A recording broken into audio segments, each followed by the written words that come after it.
Last Ship from Vladivostok. Copyright 2018 by Mark Williams. All rights reserved. No part of this book may be reproduced or transmitted in any form or by any means without the written permission of the author. Chapter 1. The End of Sorts. A sense of duty is useful in work, but offensive in personal relations. People wish to be liked, not be endured with a patient resignation.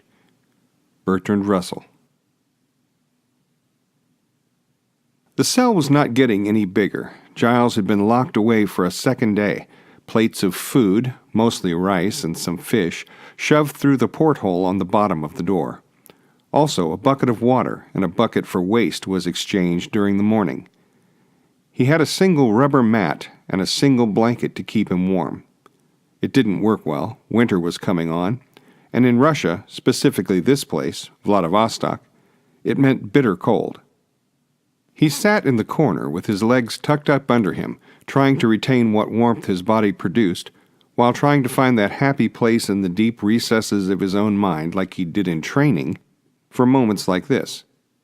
The brick wall, probably laid in sometime during the Stalin era over the top of some reclaimed ancient fort from centuries past, was cold, and he felt his body lose what warmth he had through the wall, as if it were a living thing as well, and pulled the heat out of him.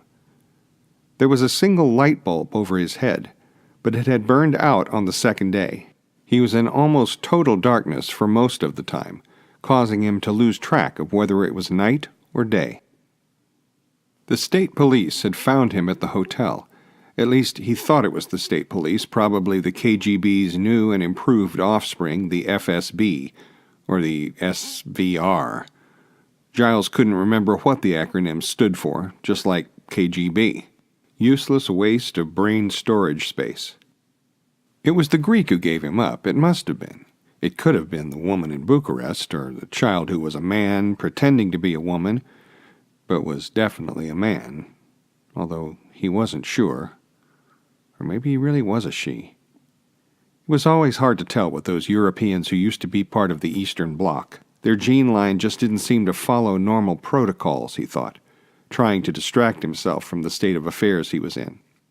He didn't blame the Greek or the woman, or the child who was a man pretending to be a woman for doing so. He had a moment of feeling sorry for them, especially the Greek. Giles loved animals, and seeing your cousin and his monkey killed in front of the Greek as a show of sincerity would have shaken most, including spies like Giles. Their local handlers were even less fortified than the Greek. Giles continued in thought to remove him from his surrounds, at least consciously.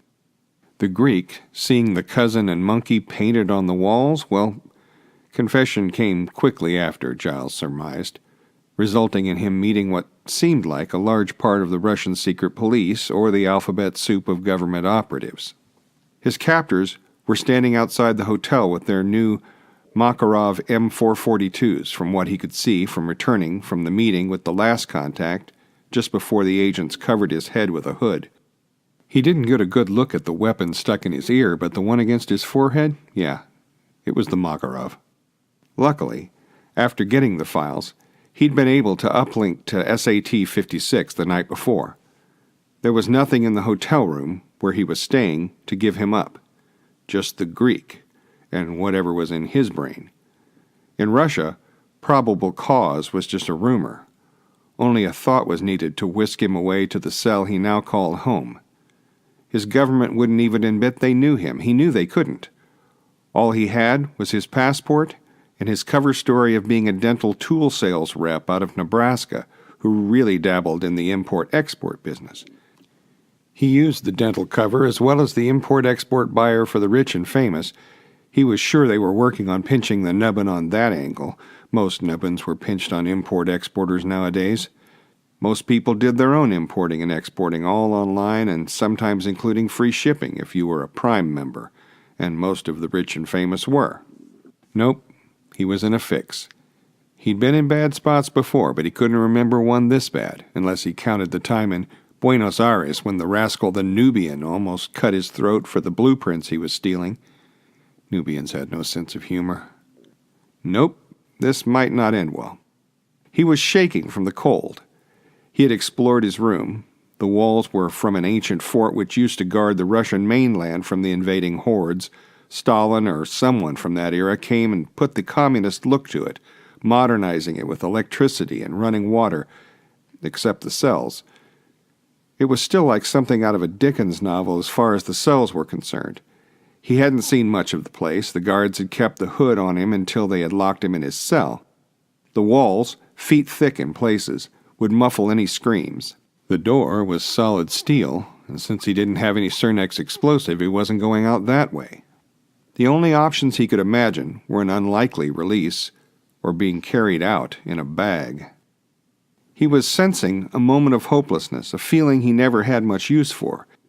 He was always confident of his outcome. His skills always carried him, but now, with this, they were of little use to him. He heard footfalls down the steel-lined hallway, sounding like a drum coming closer. A key slid into the steel door. The large metal door acted as a conduit for the sound to be amplified in the room. The heavy door squeaked slowly open. The light in the hallway silhouetted the figure in the doorway. It was a man, from what Giles could tell, maybe a soldier. There were two other men standing in the light as well. He shaded his eyes from the glaring light in the hallway. It looked like they were smoking something heavy and tarry, probably some big Cuban cigar from the smell of it, he thought. The work on him, he feared, was about to begin. The cell filled with the hallway light as one of the three entered the room. The man's shadow fell on Giles, who was sitting on the floor. It was hard to make out any details, just a rough outline and the haze of smoke. The room was about to get crowded.